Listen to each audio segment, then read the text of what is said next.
Breaking చూస్తున్నాం. భారత్లో మరో 2 నెలల్లో జరగబోయే లోక్సభ ఎన్నికలకు అన్ని రాజకీయ పార్టీలు రెడీ అవుతున్నాయి. ఇక ప్రతిపక్ష కూటమి Indian National development inclusive alliance India కూటమి నాయకులు ఇవాళ వర్చువల్గా కీలక సమావేశం కానున్నారు. ఇక రేపు మణిపూర్ నుంచి ముంబై వరకు భారత న్యాయయాత్ర అధికారికంగా ప్రారంభం కానుండడంతో ఈరోజు సమావేశం కొనసాగనుంది. ఇవాళ ఉదయం 11:30 జూమ్లో ఇండియా కూటమికి చెందిన అన్ని పార్టీల నేతలు సమావేశమవుతారని కాంగ్రెస్ నేత జైరాం రమేష్ పేర్కొన్నారు. సీట్ల పంపకాలపై చర్చలతో పాటు ఇంఫాల్ సమీపంలోని తౌబాల్ నుంచి ప్రారంభం కానున్న భారత జోడో న్యాయయాత్రలో పాల్గొనడం, ఇతర ముఖ్యమైన అంశాలపై వారు సమీక్షించనున్నారు. ఇక ఎన్నికలకు కౌంటౌన్ ప్రారంభం కాగానే ఇండియా కూటమికి సమన్వయకర్తగా ఉండాలని భారతదేశంలోని అనేక పార్టీలు కాంగ్రెస్పై ఒత్తిడి తెస్తున్నాయి.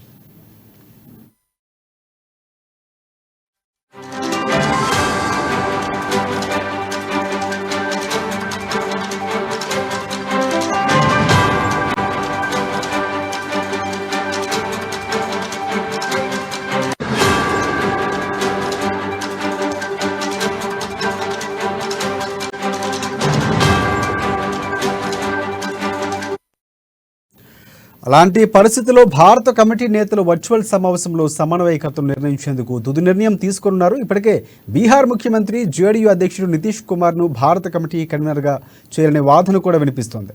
రేపటి నుంచి ప్రారంభమయ్యే రాహుల్ గాంధీ భారత జోడో న్యాయ యాత్రకు ఒకరోజు ముందుగా ఈ మీటింగ్ జరగనుంది. కాంగ్రెస్ అధ్యక్షుడు మల్లికార్జున్ ఖర్గే ఉదయం 11:30 భారత నాయకులు వర్చువల్గా సమావేశంలో పిలుపునిచ్చారు. ఇక ఈ సమావేశాన్ని దృష్టిలో ఉంచుకొని శుక్రవారం ఢిల్లీలో లోక్సభ స్థానాల సమన్వయానికి సంబంధించి ఉత్తరప్రదేశ్లో ఎస్పీతో జరిగే కాంగ్రెస్ సమావేశం కూడా వాయిదా పడింది.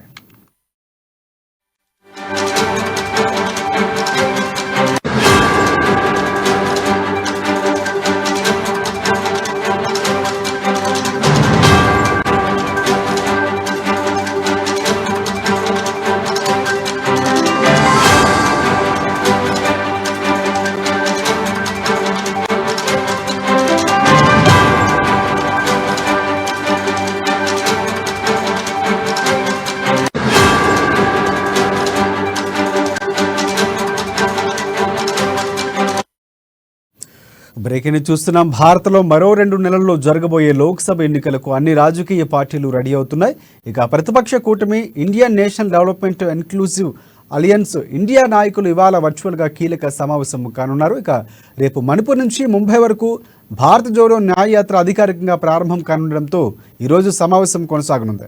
ఇవాళ ఉదయం 11:30 జూమ్లో ఇండియా కూటమికి చెందిన అన్ని పార్టీల నేతలు సమావేశమవుతారని కాంగ్రెస్ నేత జైరాం రమేష్ పేర్కొన్నారు.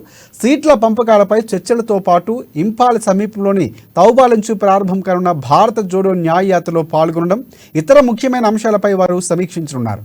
ఇక ఎన్నికలకు కౌంటౌన్ ప్రారంభం కానని ఇండియా కూటమికి సమన్వయకర్తగా ఉండాలని భారతదేశంలోని అనేక పార్టీలు కాంగ్రెస్పై ఒత్తిడి తెస్తున్నాయి.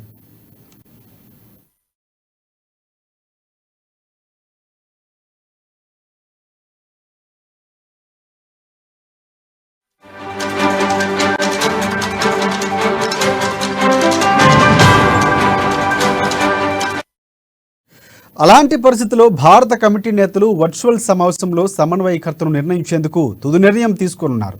ఇప్పటికే బీహార్ ముఖ్యమంత్రి జేడీయూ అధ్యక్షుడు నితీష్ కుమార్ను భారత కమిటీ కన్వీనర్గా చేయాలనే వాదన వినిపిస్తోంది.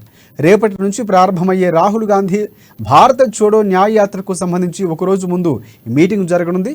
కాంగ్రెస్ అధ్యక్షుడు మల్లికార్జున్ ఖర్గే ఉదయం 11:30 భారత నాయకుల వర్చువల్ సమావేశానికి పిలుపునిచ్చారు. ఈ సమావేశాన్ని దృష్టిలో ఉంచుకొని శుక్రవారం ఢిల్లీలోని లోక్సభ స్థానాల సమన్వయానికి సంబంధించి ఉత్తరప్రదేశ్లో ఎస్పీతో జరిగే సమావేశం వాయిదా పడింది.